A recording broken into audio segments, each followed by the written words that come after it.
So the other day, I had a moment. Right, I was walking out of Walgreens, just grabbed some stuff.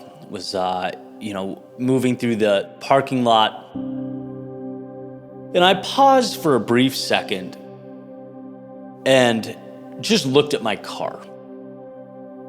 Now, a little bit of a preface here, so that you know I'm coming from the right place, right? I think those of you who've been listening to me for a while, I really don't delve into money or material things, not because I think they're bad, right? Or because I don't like them. Money is great, it makes life a lot easier, but more so because they're not really what lights me up, right? And in fact, I think they're a byproduct of the important things, right? It's like if you do the important things right, then the money usually follows. And so I like to spend my time talking about the quote-unquote important things. But for the first time, I spent a little bit of money on my car.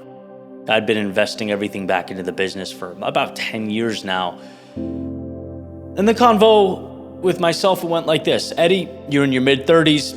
When are you gonna live a little bit, right? It's like, what are you saving for? And so I did. And back to the moment, I'm standing there in that Walgreens parking lot looking at the car, and something dawned on me. And I think this is where the magic is. 10 years ago, I was worried about rent, right? I had very little other than a laptop and an old dynamic microphone that I would take with me into bars, when I was playing my set with my acoustic guitar.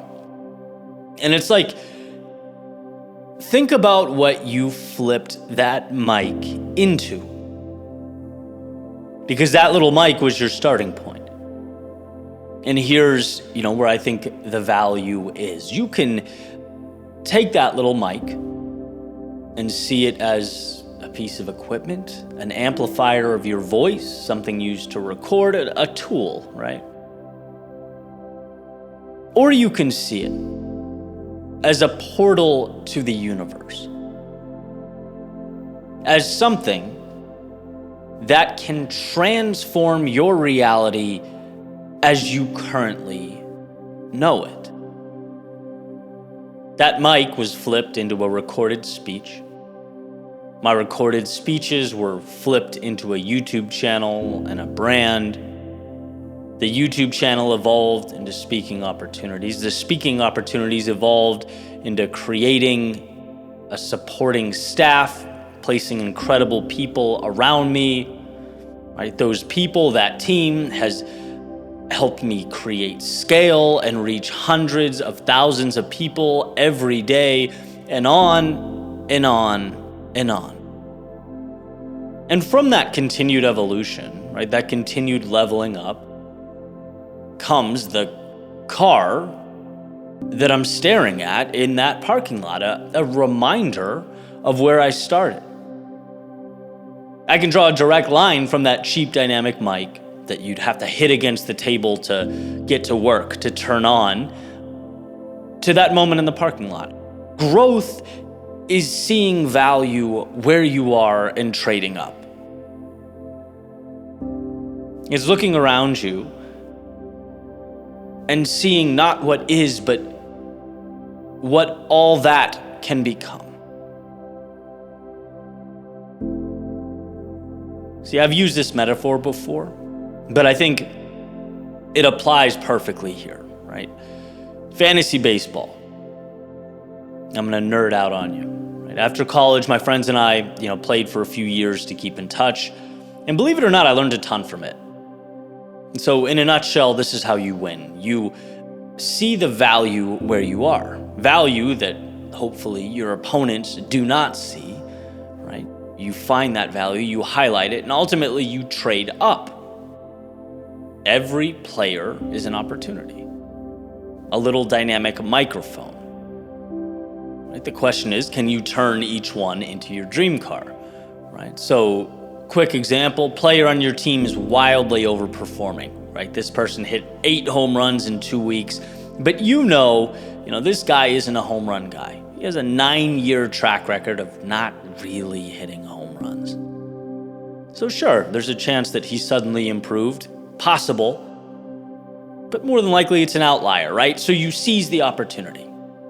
You shop the guy to everyone around you while his value's high. You try and trade him. See if you can get 3 players for him that are currently underperforming, right? Squeeze the value from the moment. Take what's around you and trade up.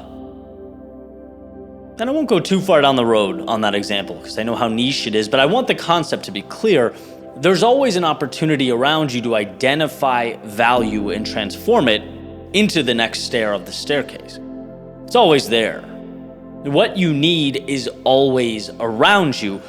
We just don't recognize it. We forget to look.